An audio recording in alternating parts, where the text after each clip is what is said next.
గౌరవనీయులు కొనిదాల పవన్ కళ్యాణ్ గారు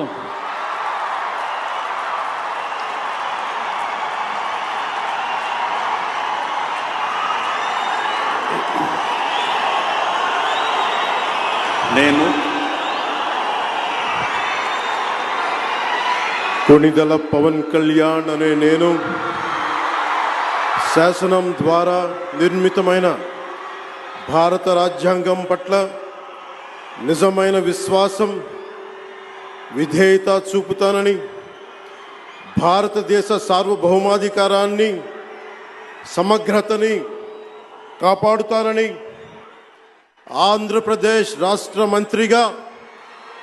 నా కర్తవ్యాలను శ్రద్ధతో అంతఃకరణ శుద్ధితో నిర్వహిస్తానని, భయం కానీ పక్షపాతం కానీ రాగద్వేషాలు కానీ లేకుండా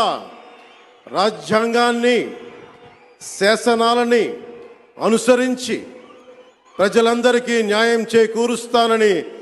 దైవ సాక్షిగా ప్రమాణం చేస్తున్నాను. నేను కొనిదెల పవన్ కళ్యాణ్ అనే నేను ఆంధ్రప్రదేశ్ రాష్ట్ర మంత్రిగా నా పరిశీలనకు వచ్చిన లేదా నాకు తెలియవచ్చిన ఏ విషయాన్ని నా కర్తవ్యాలను సక్రమంగా నిర్వహించేందుకు అవసరమైన మేరకు తప్ప ప్రత్యక్షంగా కానీ పరోక్షంగా కానీ ఏ వ్యక్తికి లేదా వ్యక్తులకి తెలియపరచనని లేదా వెల్లడించనని దైవ సాక్షిగా ప్రమాణం చేస్తున్నాను.